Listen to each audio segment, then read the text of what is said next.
warahmatullahi wabarakatuh. Berjumpa dengan saya Ervina Maesa di acara Bincang Ramadan Pelita Be the Best Not Biasa. Nah, apa kabar nih adik-adik sekalian, terutama siswa-siswi SMK Pelita Ciampea? Semoga kalian selalu dalam keadaan sehat walafiat dan tetap semangat dalam menjalankan ibadah puasanya. Nah, di sore hari ini sambil menunggu waktu berbuka puasa tiba, kita akan berbincang santai dengan tema We Are ODP atau Orang Dalam Pantauan. Di sini telah hadir narasumber kita yaitu Bapak Ustadz Siddiq Al-Fatir. Assalamualaikum Ustadz. Waalaikumsalam warahmatullahi wabarakatuh. Apa kabarnya Ustadz? Alhamdulillah sehat walafiat. Alhamdulillah ya Ustadz. Nah Ustadz, tema kali ini adalah We Are ODP atau Orang Dalam Pantauan. Ya. Tapi sebelum kita bahas lebih jauh nih Ustadz, kita akan saksikan terlebih dahulu video berikut ini.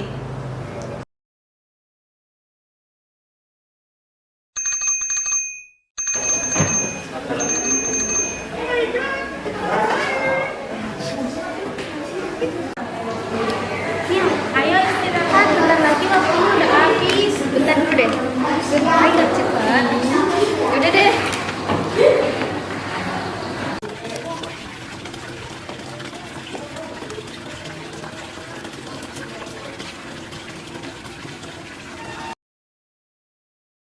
Selamat datang di Pelita, Mat. Selamat berbelanja.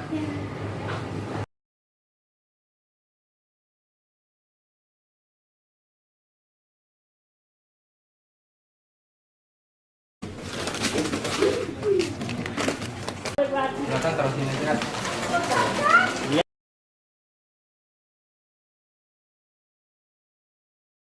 Bawa kantong belanjaannya, Kak, karena di sini tidak menyediakan kantong plastik lagi. Udah ke bawah. Ya udah nggak apa-apa, kita pegang aja nanti. Yaudah deh. Total harganya jadi 15.000 ya, Kak. Kasih banyak ya. Kasih banyak ya, Kak. Iya. Apa lagi?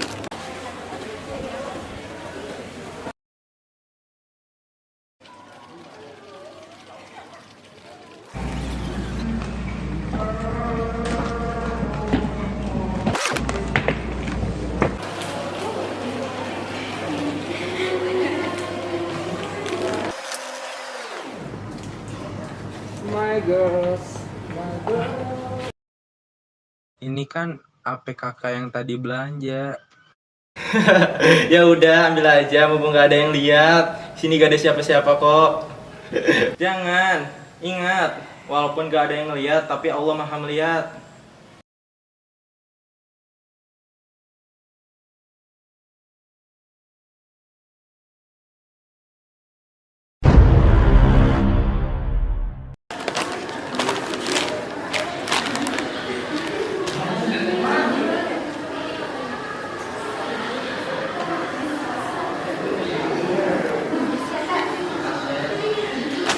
Bagaimana ya?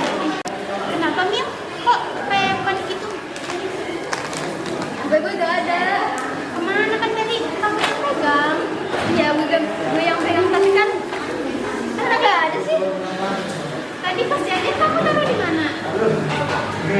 Tadi gue pegang. Bentar deh, coba cari benar-benar. Gue cari, bantu cari dong. Kan gak mungkin di meja. Mau cari di tempat yang tadi kita jajan? Apa di kantin ya? Mungkin, gak tahu, bisa jadi. Tadi terakhir inget di mana?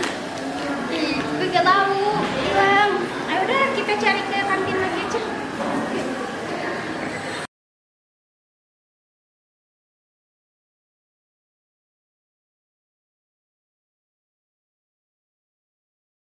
Kak, maaf, lihat HP gak ya? Saya gak ngeliat tuh HP. Ya, gimana dong? Tadi kamu taruh sini. Tapi dari tadi saya cuma kesini, Kak. Tapi di sini saya udah beres-beres, Kak. Di sini tapi udah gak ada HP dari tadi. Tapi tadi saya inget nyimpen di sini dong, Kak. Nggak kemana-mana lagi. Saya nggak kemana-mana. Ih, gimana dong? Aku tadi inget di sini, Kak. Nggak ada. Kak, bener kali ya Kak? Kak lihat beneran. Masa sih Kak? Bisa lihat. Serius, dari tadi saya ini bebenah di sini. Ya udah nanti kita cari di tempat lain aja coba. Siapa tahu ada. Ya.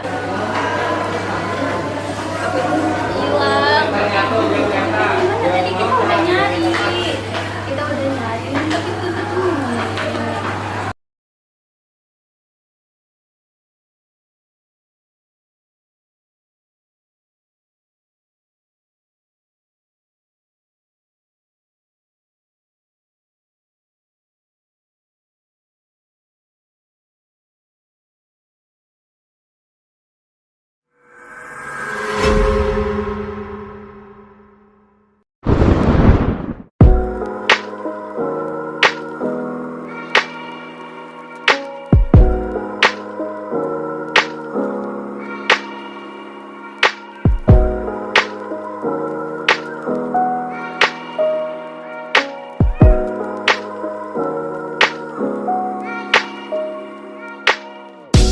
Nah Ustadz, tadi kita sudah menyaksikan video.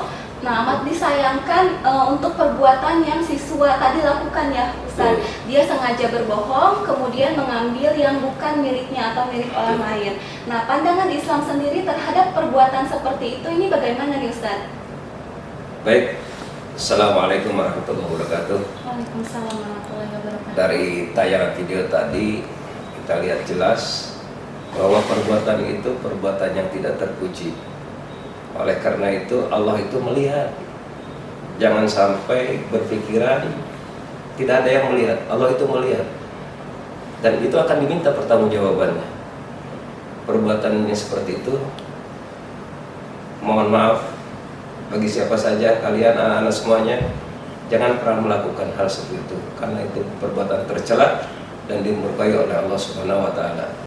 Ada satu kisah seorang guru menguji siswanya, menguji santrinya, 3 orang.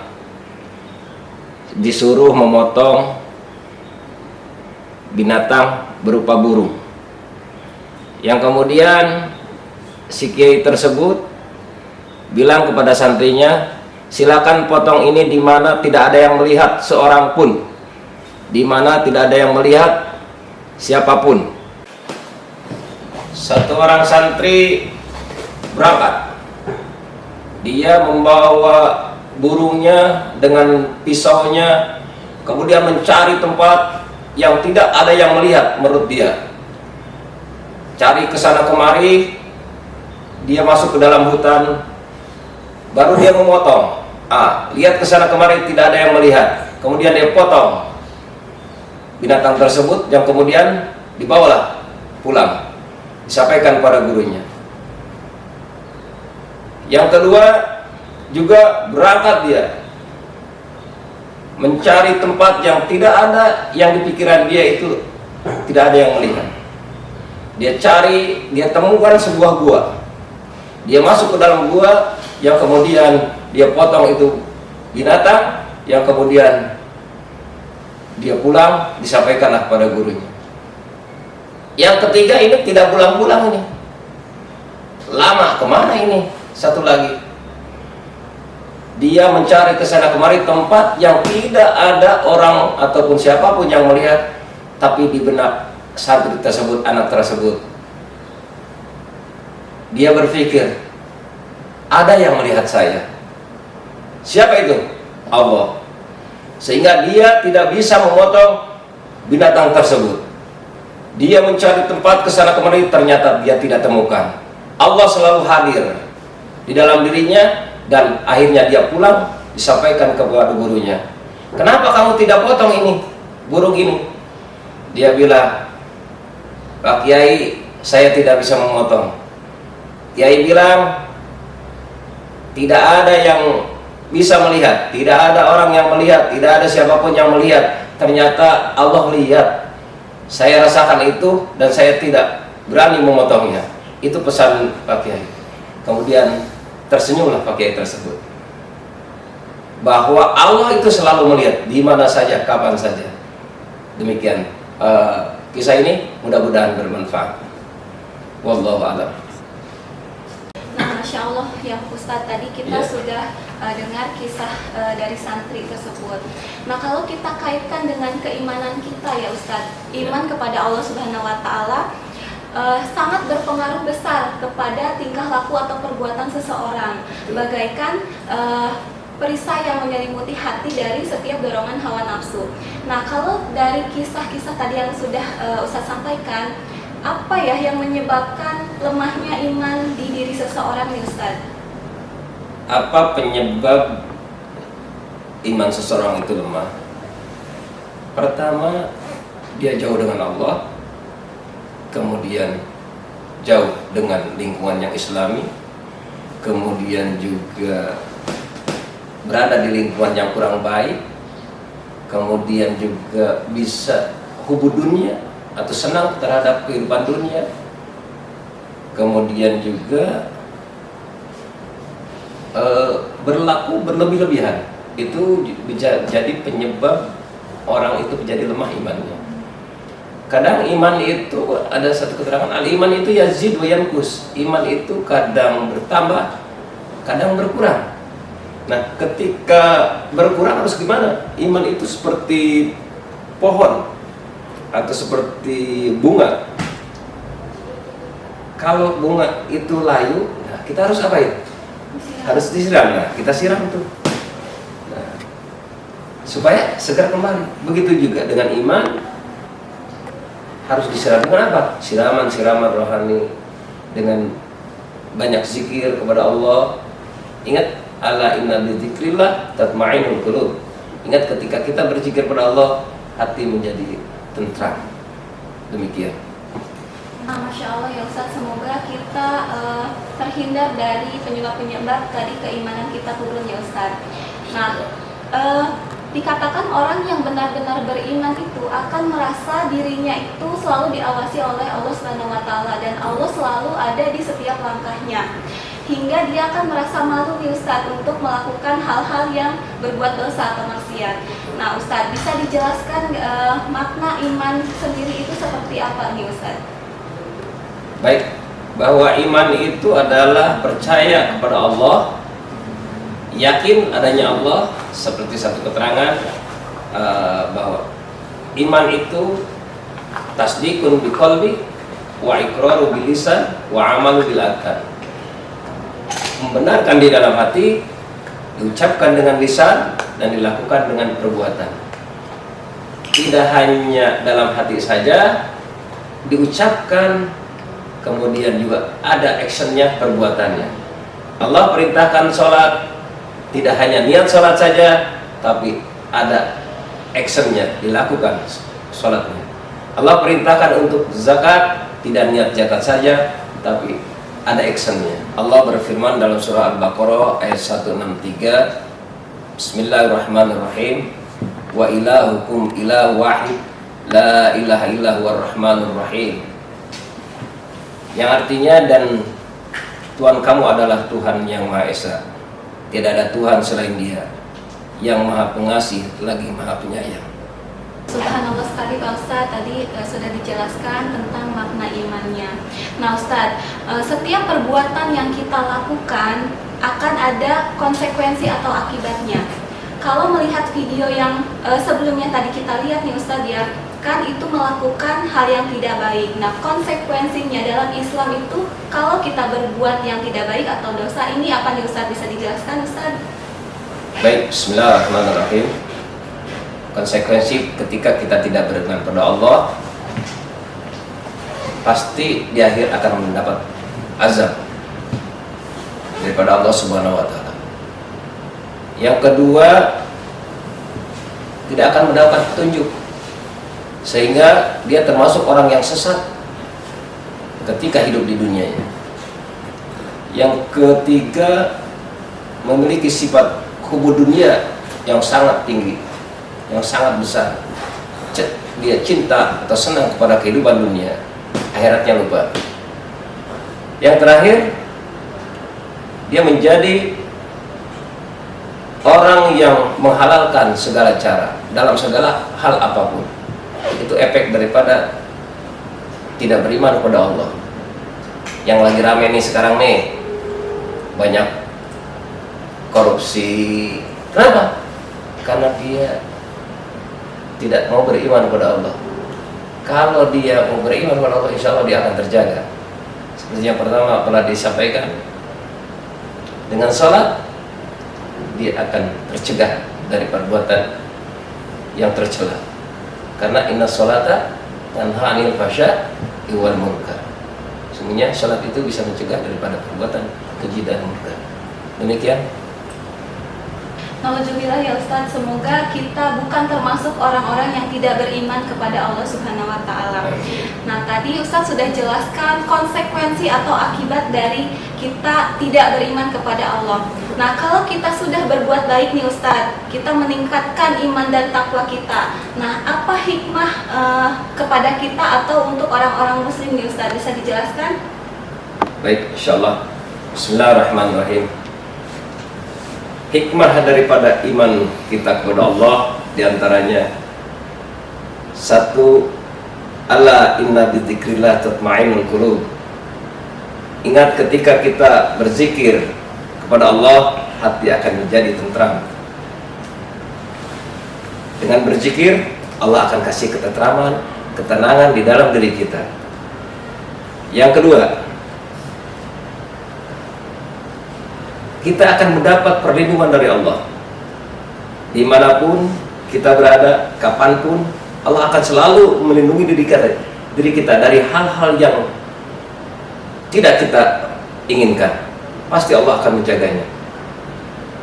Yang ketiga, senantiasa menjalankan perintah Allah dan menjauhi segala larangannya.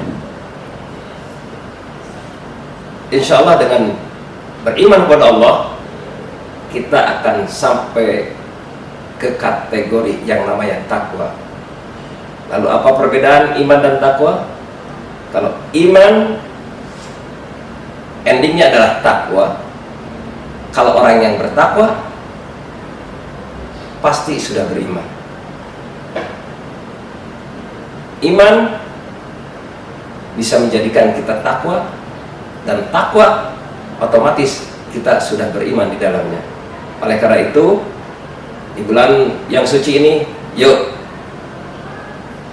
kita laksanakan perintah Allah sebagaimana perintahnya, ya ayyuhalladzina amanu kutiba alaikumusiyam kama kutiba alal ladzina min qablikum la'allakum tattaqun.